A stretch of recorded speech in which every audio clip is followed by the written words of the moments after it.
How do you get a 3.97 GPA as an engineering student? Let's find out.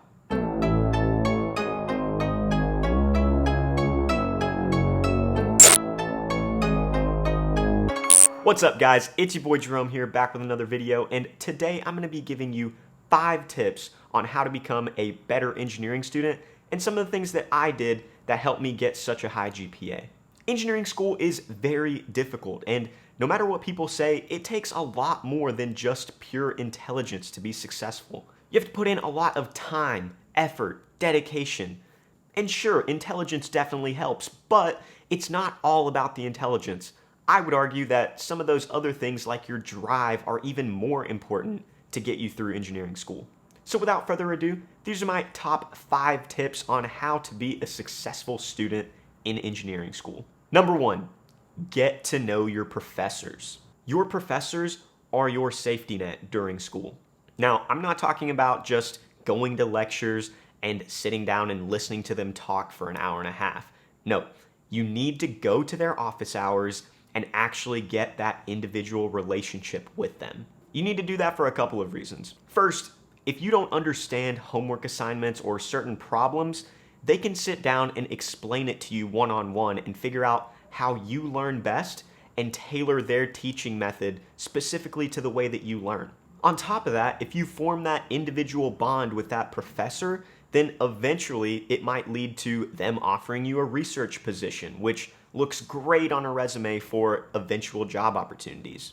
And who knows, maybe during that research opportunity, you'll pick up on some stuff that actually ends up helping you in class too. Another thing that they're great for is networking.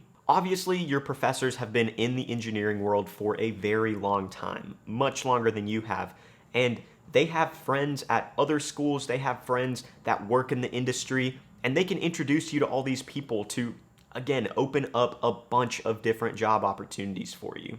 And as an added bonus, if you have that one-on-one relationship with your professor, maybe at the end of the semester you're on that borderline between a B and an A, they have the ability to tweak your grade a little bit and bump you up to that A. I'm not saying ask for it, but if they like you, they'll do it.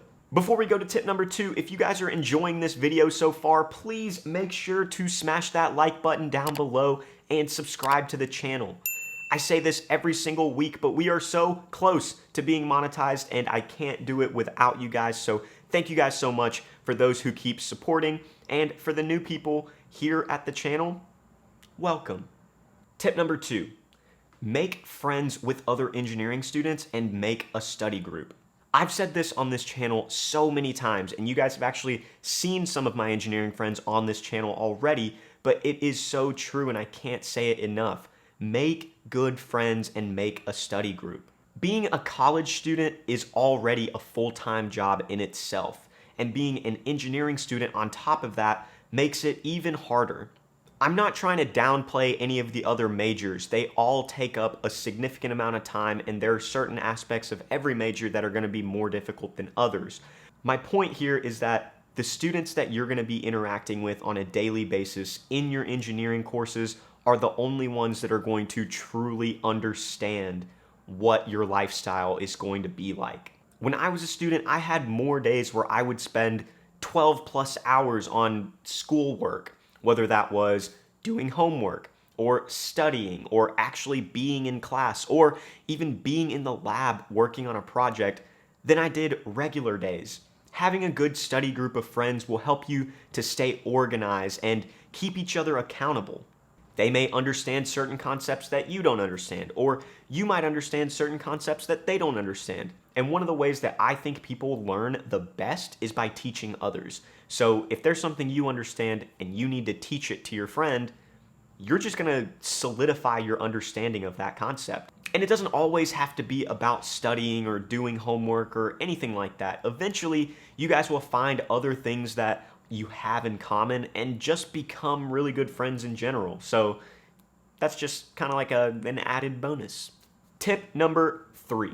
This kind of goes along with the last one. Before you meet with your study group, make sure that you've at least looked at your assignment and understand what it is and understand what the questions are asking. No one likes that person that contributes absolutely nothing and just copies everyone else's work. And trust me, I've worked with plenty of those in my life and I hate them. You can definitely work on the problems together. I'm not saying to do all of the homework beforehand and then go and meet with your study group and all you do is compare answers. That's not what I'm saying.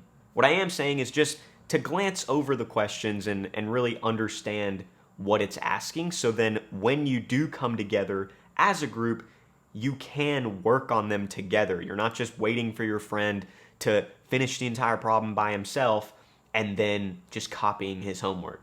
That doesn't really do anything for you as a student either, and you're not going to learn anything. So much of engineering is just knowing when to use what equation. So if you're just sitting there copying someone else's work, you're not going to learn that, and then come exam time, you're going to be so lost and not know what to do at all. Tip number 4, do everything you can to get a summer internship. I will be the first to tell you that getting a job in 2021 is such a scam because everyone wants you to have work experience, but no one is willing to take the chance on you to be the first one to give you work experience. So now you're stuck in this perpetual cycle of you apply for a job, they want someone that's got 2 or 3 years work experience, but you can never get 2 or 3 years work experience because no one will hire you to begin with. This is why you need a summer internship, because most of these companies are willing to give you summer internships, most of them even paid for engineers.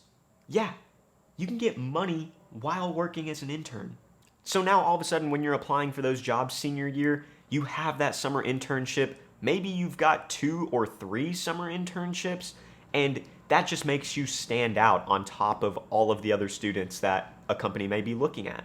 At the end of the day, no matter how many classes you take, no matter how good your grades are, a textbook and a lecture can only teach you so much, and there's so much more to learn by actually doing it. I know people in my class who were way smarter than I was, 4.0 GPA, but didn't have that summer internship, and when it came senior year and time to get jobs, they struggled. They struggled hard to find jobs.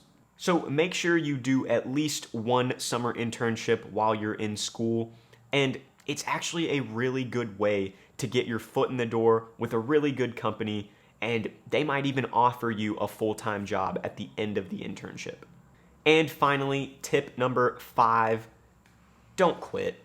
I've also said this on this channel so many times, but I honestly do believe that so much about becoming an engineer is about the effort and dedication that you put in, not necessarily how smart you are.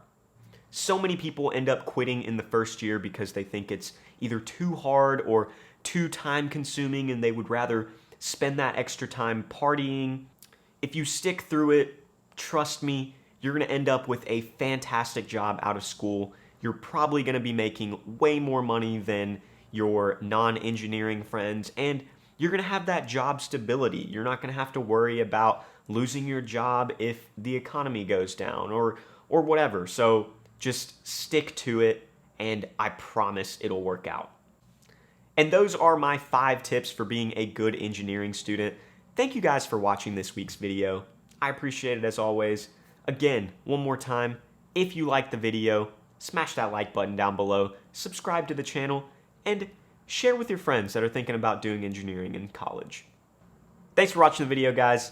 I'll catch you guys next week. Peace.